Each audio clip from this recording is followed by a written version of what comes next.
Hello friends, स्वागत है आपका हमारे यूट्यूब चैनल स्टडी एरिया में और हमारी सीरीज़ में Indian physical environment class 11th NCERT geography.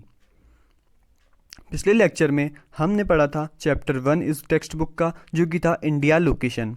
अब हम शुरू कर रहे हैं chapter 2 structure and physiography of India. ये चैप्टर की लेंथ काफ़ी बड़ी होने के कारण इसको हमने 3 पार्ट में डिवाइड किया है, पार्ट 1, पार्ट 2 एंड पार्ट 3। ये इस वीडियो में हम पार्ट 1 डिस्कस करेंगे, जिसमें हम पढ़ेंगे जियोलॉजिकल डिवीज़न ऑफ इंडिया। तो आइए शुरू करते हैं। शुरू करने से पहले एक बार हम देख लें इस वीडियो में हम कौन कौन से टॉपिक कवर करने वाले हैं।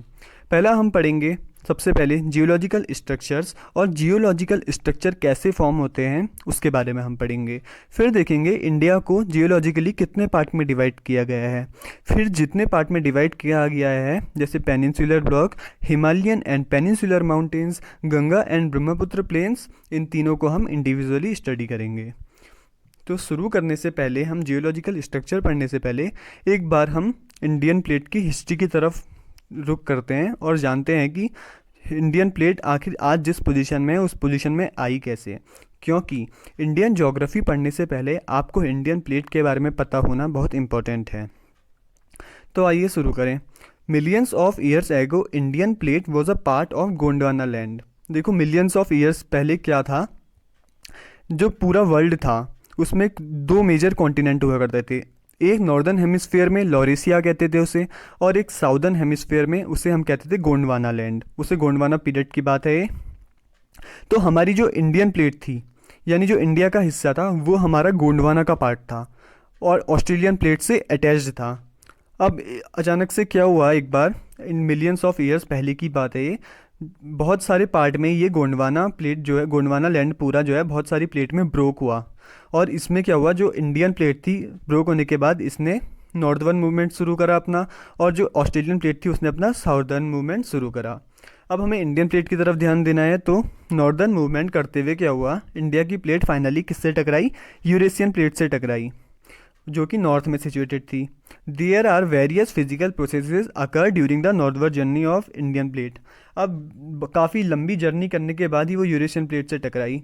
तो इस दौरान जो इस जर्नी थी उसकी काफ़ी लंबी, उस दौरान काफ़ी सारी फिजिकल प्रोसेसेस हुई, उसको हम जियोमॉर्फोलॉजी में डिस्कस करेंगे। अभी आपको बस इतना समझना है कि कैसे इंडियन प्लेट यूरेशियन प्लेट से टकराई और लास्ट में उसने टकराने के बाद उसने हिमालयस का फॉर्मेशन किया। तो ये आप जैसे कि देख सकते हैं, after striking with Eurasian plate formation of Himalayas takes place, this northern movement of Indian plate is still continue. ये बहुत इंपॉर्टेंट चीज़ है, ये आपसे क्वेश्चन पूछा जा सकता है कि हिमालयाज की हाइट अभी भी बढ़ रही है, ऐसा क्यों है।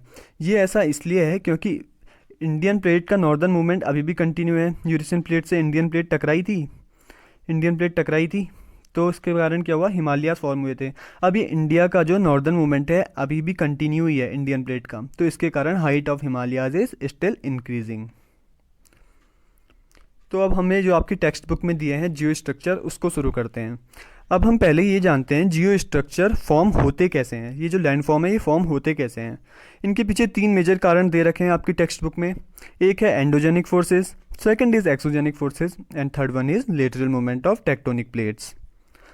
एंडोजेनिक फोर्सेस क्या होते हैं, जो हमारी अर्थ के इंटीरियर में लगता है। एंडो से आप समझ सकते हैं यानी अंदर, जो हमारी अर्थ के इंटीरियर में लगते हैं उन फोर्सेस को हम कहते हैं एंडोजेनिक फोर्सेस। जैसे सिस्मिक एक्टिविटी हम देखते हैं, अर्थक्वेक आते हैं, उसका एक बहुत मेजर रोल है इसमें। और एक्सोजेनिक फोर्सेस क्या होते हैं, exogenic forces are occurring which occurs on the surface of the earth, जो कि हमारे अर्थ की सरफेस में लग रहे हैं, उन्हें हम कहते हैं एक्सोजेनिक फोर्सेस। अब ये कौन कौन से होते होंगे आप समझ सकते हैं, इरोजन, वेदरिंग, ये सारी जो होते हैं ये एक्सोजेनिक फोर्सेस होते हैं। And third one is lateral movement of tectonic plates. Tectonic plates जो हैं हमारी वो मूव करती रहती हैं। हमारी अर्थ में काफ़ी major different major tectonic plates हैं, आपको पता होगा। तो वो टेक्टोनिक प्लेट्स क्या होते हैं, मूव करते रहते हैं।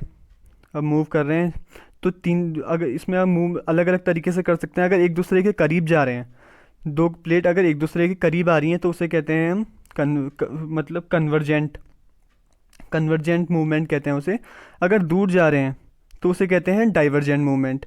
तो इसी के बेसिस पे ये अलग अलग मूवमेंट होते हैं टेक्टोनिक प्लेट्स के, जो जियो स्ट्रक्चर्स को फॉर्म करने में हेल्प करते हैं। All these forces lead to formation of geo structures और लैंड फॉर्म्स। तो पहले ये जानना ज़रूरी था कि जियो स्ट्रक्चर फॉर्म कैसे होते हैं, उसके बाद हम इन्हें क्लासीफाई करेंगे इंडियन लैंड मास में। अगर इंडिया के जियो स्ट्रक्चर्स को हम क्लासीफाई करें, यानी जियोलॉजिकली डिवाइड करें हम इंडियन लैंड मास को, तो 3 पार्ट में डिवाइड हो सकते हैं। पहला है peninsular block, second is Himalayan and peninsular mountains, and third one is Ganga and Brahmaputra plains. जैसा कि आपकी टेक्स्ट बुक में दिया है, 3 मेजर पार्ट में डिवाइड किया हुआ है इंडियन जियो स्ट्रक्चर को। तो अब इंडिविजुअली इन तीनों के बारे में हम पढ़ते हैं एक एक करके, जो आपकी बुक में दिया हुआ है। पेनिनसुलर ब्लॉक जो है, यानी पेनिनसुलर रीजन जो है इंडिया का, वो ओल्डेस्ट लैंड मास है। ओल्डेस्ट लैंड मास होने के कारण क्या है, ये काफ़ी स्टेबल भी है। मोस्ट स्टेबल पार्ट है इंडिया का, ये देखा जाए तो सबसे ज़्यादा है। Most stable means very rigid, बहुत स्थिर है, रिजिड है बहुत, इसलिए ये आसानी से इरोड होता भी नहीं है। अब आपके मन में क्वेश्चन आया होगा कि अगर ये आसानी से इरोड नहीं होता है, बहुत सबसे ज़्यादा स्टेबल है, तो हिमालयाज से कम कैसे है इसकी हाइट? हिमालयाज की हाइट इससे ज़्यादा क्यों है? अब हिमालयाज से इसलिए इसकी हाइट ज़्यादा है क्योंकि ये बहुत पहले से एग्जिस्ट करते हैं, प्री कैम्ब्रियन एरा से ही एग्जिस्ट करते हैं। और अगर हम हिमालयाज की बात करें तो वो गोंडवाना पीरियड के बाद फॉर्म हुए हैं, यानी जब इंडियन प्लेट यूरेशियन प्लेट से टकराई थी उसके बाद फॉर्म हुए हैं हिमालयाज। इसलिए अगर इतने टाइम पे भी इनकी हाइट अभी भी इतनी ज़्यादा है, चाहे हिमालय से कम है लेकिन फिर भी इतनी ज़्यादा है, इतना इरोजन होने के बाद भी, इतने टाइम पहले से इरोजन हो रहा है इसका मतलब क्या है, इस काफ़ी रिजिड है पेनिनसुलर ब्लॉक और आसानी से इरोड नहीं होता है। अब रिवर्स का क्या रोल है? Rivers forms deltas on Bay of Bengal. अगर बे ऑफ बंगाल को जो रिवर जा रही है पेनिनसुलर ब्लॉक से, वो डेल्टास फॉर्म करती हैं, और जो अरेबियन सी की तरफ जा रही हैं वो एस्ट्यूरीज फॉर्म करती हैं। अरेबियन सी वाली एस्ट्यूरीज फॉर्म करती हैं और बे ऑफ बंगाल वाली डेल्टास फॉर्म करती है। अब ये एस्ट्यूरीज और डेल्टाज में डिफरेंस क्या है ये आपको पता होना चाहिए। एस्ट्यूरीज क्या होती है, आपको कन्फ्यूज़न भी होगा तो मैं क्लियर कर दूं। डेल्टाज जो हैं, डेल्टाज में सेडिमेंटेशन ज़्यादा होता, सेडिमेंट जो है डिपोजिशन उन सेडिमेंट्स का ज़्यादा होता है, और एस्ट्यूरीज में क्या होता है, सेडिमेंट्स का डिपोजिशन कम होता है और रिवर का जो वाटर है वो डायरेक्ट ओशियन में फ्लो कर जाता है। अब इसका एक्सटेंशन देख लें हम पेनिनसुलर प्लेट्यू का। यहाँ से शुरू होगा गुजरात के रन ऑफ कच्छ और राजस्थान वाले एरिया से, यहाँ से जाके फिर क्या होगा अरावली हिल्स की तरफ, ऐसे जाएगा अरावली हिल्स, और यहाँ पे ये मैच होगा ईस्टर्न साइड में, किससे, नॉर्थ ईस्टर्न साइड की अगर हम बात करें तो यहाँ पे इंपॉर्टेंट है छोटा नागपुर प्लेट्यू। अब जो छोटा नागपुर प्लेट्यू है, छोटा नागपुर प्लेट्यू को 2 पार्ट में डिवाइड किया गया है। Upper is Hazaribagh plateau and southern part is Ranchi plateau. North eastern edge जो है छोटा नागपुर प्लेट्यू का, उसको यहाँ पे जो है उसको हम कहते हैं राजमहल हिल्स। राजमहल हिल्स ही जो है पूरे पेनिनसुलर प्लेट्यू का, पूरे पेनिनसुलर रीजन का ही बोल लेते, तो अगर हम एक ईस्टर्न बाउंड्री उसे हम कह सकते हैं, क्योंकि उसके बाद एक फॉल्ट आता है बीच में, यहाँ पे एक फॉल्ट आएगा, यहाँ पे आप ध्यान से देखना, फॉल्ट आएगा और उसके बाद से यहाँ पे मेघालय प्लेट्यू शुरू हो जाएगा।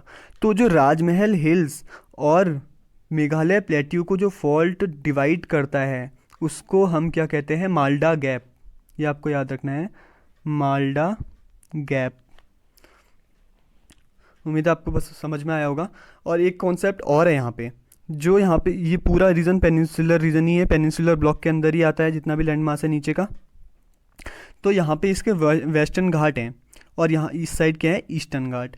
अब वेस्टर्न घाट जो हैं इनको, ये कंटिन्यूस रेंजेस हैं और ईस्टर्न घाट डिसकंटिन्यूस रेंजेस हैं, और ये एलिवेटेड स्ट्रक्चर माना जाता है ईस्टर्न घाट्स को, और वेस्टर्न घाट्स को माना जाता है सबमर्ज्ड स्ट्रक्चर।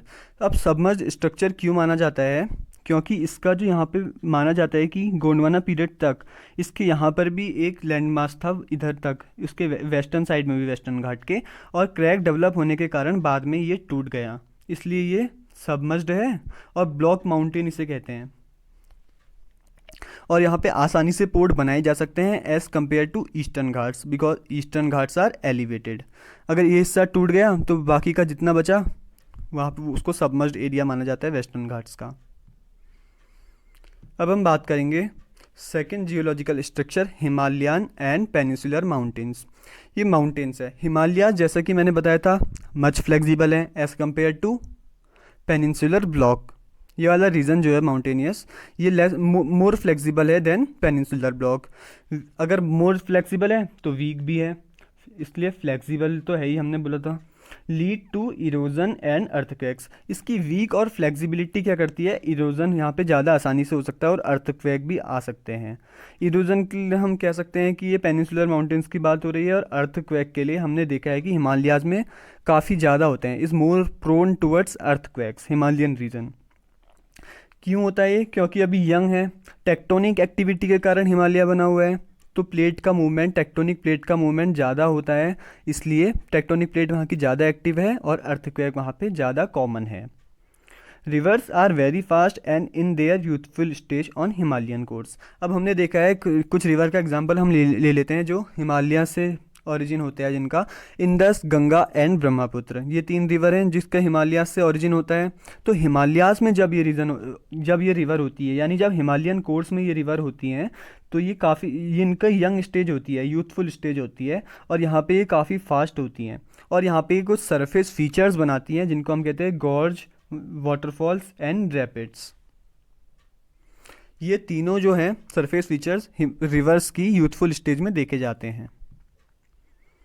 इसके बाद हम बात करेंगे गंगा एंड ब्रह्मपुत्र प्लेन्स की, इसको हम ब्रीफली पढ़ेंगे, और नॉर्दर्न प्लेन्स के टाइम पे हम इनको इंडिविजुअली पूरा डिटेल में पढ़ेंगे। तो गंगा एंड ब्रह्मपुत्र प्लेन जो है, स्टार्टिंग में ये एक माना जाता है, ओरिजिनली ये एक जियो सिंक्लाइन डिप्रेशन था। आपकी टेक्स्ट बुक में दिया है ये जियो सिंक्लाइन डिप्रेशन था। अब ये जियो सिंक्लाइन डिप्रेशन होता क्या है, इसको हम यहाँ पे एक बार देख लेते हैं। स्टार्टिंग में ये एक ऐसा डिप्रेशन था, यानी इसको गड्ढा कह सकते हैं हम। धीरे धीरे जब ऊपर से यहाँ पे नदी आके बहने लगी, तो उसने यहाँ पे अपने सेडिमेंट डिपॉजिट करने शुरू कर दिए, और ये पूरा जब इसने सेडिमेंट अपने डिपॉजिट कर दिए, तो यहाँ पे पूरा एक प्लेन बन गया ऊपर तक। तो ये इन्हीं प्लेन को हम कहते हैं गंगा एंड ब्रह्मपुत्र प्लेन्स, क्योंकि जो ये सेडिमेंट इसमें डिप्रेशन में डिपॉजिट हुए थे ना, ये गंगा और ब्रह्मपुत्र प्लेन द्वारा लाए गए थे, इसलिए इन्हें गंगा एंड ब्रह्मपुत्र प्लेन्स कहते हैं। तो ये यहाँ पे लिखा है later on filled by sedimentation of rivers, formation of plains.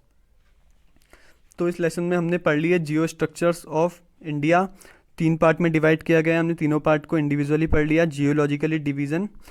तो अब सेकंड पार्ट में हम पढ़ेंगे फिजियोग्राफिक डिवीज़न। अभी हमने पढ़ा जियोलॉजिकल डिवीज़न, सेकंड पार्ट में हम शुरू करेंगे फिजियोग्राफिक डिवीज़न। उम्मीद है आपको समझ में आया होगा। अगर वीडियो अच्छी लगे तो लाइक करिए, कमेंट करिए एंड शेयर करिए, और साथ ही साथ हमारे चैनल को सब्सक्राइब करिए। Thank you.